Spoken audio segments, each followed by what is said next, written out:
Daryl's point of view, it was a bit of a pain. But for that reason, he was invaluable, because he's looking after buyers. And if we look after the buyers, then we have a successful development.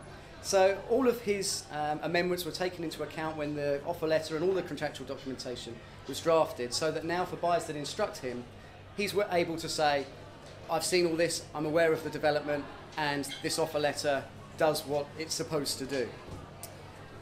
So the next aspect really of the due diligence and moving on for buyers was the security.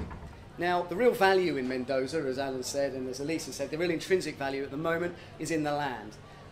Now, with the subdivision, there's only two real possibilities under the contract when the developer wouldn't be able to meet their obligations. One would be if they couldn't get the subdivision into 4,000 square metres, which I've spoken to Alan about, and that really isn't a possibility. That's going to happen. And the second one is if they're unable to afford the buyback, which many of you would have bought and invested for. Now, in those circumstances, we needed to look at what security we could give legally that we could offer to buyers in those circumstances.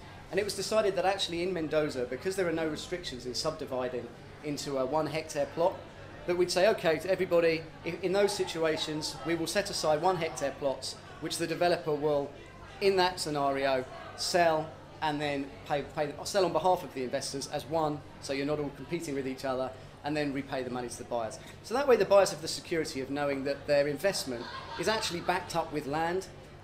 It's land which, if nothing happens to the site, will have a value of, I believe it's around $4 per square metre at the moment, so you'd be looking to get back 40,000. But the moment this master planning is done, and the moment the site is cleared, which is all imminent, that will go up by more than enough to cover any initial investment.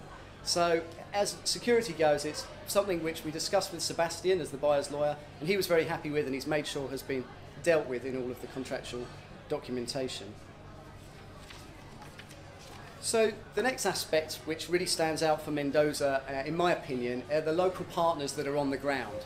Now obviously, as the in-house lawyer at Ready2invest, I get involved in their contracts and appointing them, and there are a number that I should mention to you just so you're aware of who they are. The main project managers at the moment are Southern Cross Land. They're based in Mendoza. It's a guy called Stephen Vletas, who everybody that's been out there has met, and he has a team of people beneath him. Southern Cross Land are specialists in real estate developments in that area, and their contacts and knowledge are absolutely invaluable. So the other people in Stephen's team are, so I don't forget them, there's Marcella, who's an accountant that works for the developer.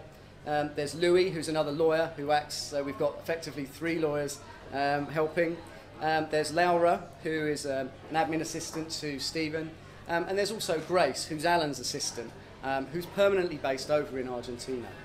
So having all of those people on the ground are absolutely invaluable.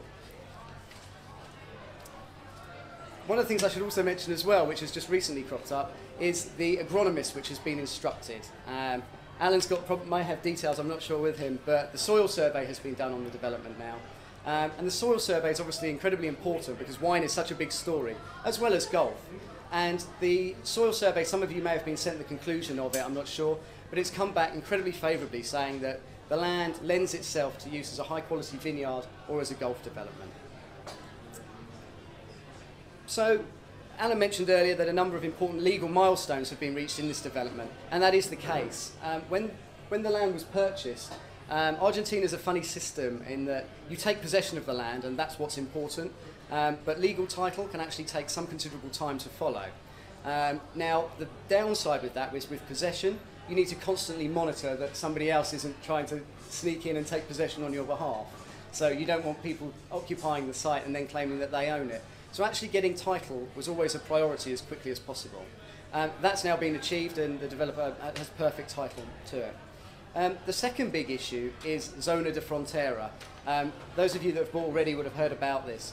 Because the land borders Chile, it's in a military zone, and any foreign buyers need clearance from the local Zona de Frontera office to say that they can legally own the property. Now that's a 2-year process, generally a 2-year process. There's been a lot of investment in and around the area, and that's why there's just a complete backlog. But through Stephen and his team and the contacts on the ground, We've been able to secure that zone approval, I think back in September or October of this year. And that's fundamental because it means now that there's absolutely nothing holding back the development process. We can approach any other people that we want to in terms of the further development, and they won't be saying, well, we'll wait until you've got your zone, or we'll wait until you've got your perfect title. So I guess from a lawyer's point of view, and in summary, Mendoza it's a well thought out. The due diligence has been second to none. The people on the ground are amazing, and the contracts have been done in such a way that they protect the viability and the future of the development. So if anyone's got any questions about any of the contract stuff, or they want to talk to me, because I understand that if you're an investor, whether you are just there for the buyback or you're there for retail, for lifestyle, you may have some queries on it. Please feel free to talk to me at the end, and I'll answer any of the queries that I can. Okay? Thank you very much. We're going to move on to a little bit more about branding. And to be honest, you know, I really enjoy branding, but not because, I suppose when you buy land, the way I look at buying land is it's almost like buying cloth. And you need to cut the cloth according to you need to cut it according to what you're going to make out of it, and it's going to be a worthwhile thing. If you have a piece of land that's next to a supermarket, they're next to a highway, you're not going to build a 5-star resort on it. It has to be appropriate. Branding isn't something that just gets dumped on things, or if that's the case, it's not successful branding. Branding really is there to add value, but it has to be right. So what's incredible about Mendoza is we're not doing 5-star branding because we love 5-star hotels. It's because that's the most appropriate. If you look at the kind of the people that, for example, enjoy going to the winery and the kind of tourism that's already there, those are already sort of what we would call a high net worth individuals. The golfing is appropriate, the residential is appropriate, getting the right hotel brand is really appropriate for this development. And like I said, they're for us really 5-star wineries. Like, I really would encourage you to go to Mendoza because it is really quite a spectacular experience. It's amazing. This whole area is renowned for its agricultural and the great produce and great wine, and all of the restaurants there. You know, for example, the Salentine restaurant, the restaurant, what's it called? Fournier. It was there. They have amazing food and wine in the bodegas, but like I said, there's nowhere that you can go from there. But so branding is really, really important for us. Now, I met Marguerite through another branding project that we did, which Rory, who's there, is in the Limbra project, which is a project that we have in Turkey, where we work with the J. Jagger brand and the U brand to bring value. Now, to be honest with you, I have to be honest, because I'm just a bit way that inclined.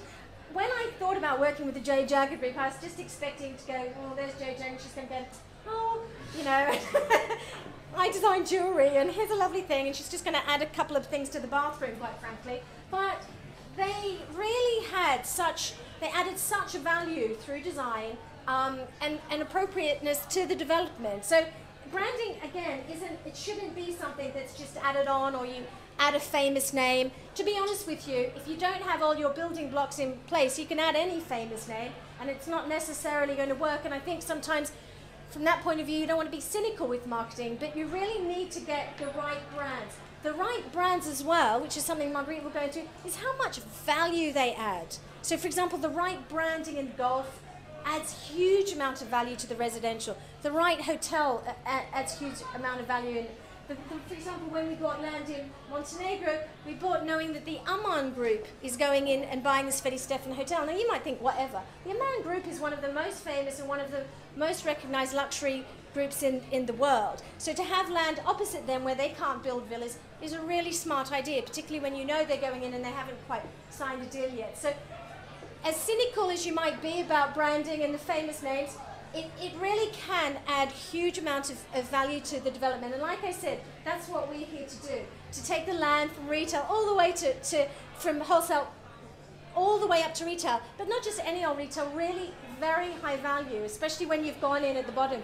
And I think as investors going through that process, you'll enjoy that. So Marguerite's going to speak next. She's actually had a huge amount of branding experience. She's worked in Hong Kong and in New York. She worked as a director in the 7th Art, which is for 7 years in New York, which is probably drove her quite demented, although she's very sane. I've spent a lot of time with her. But in doing real estate branding there for people as demanding as Donald Trump, and I think she likes working with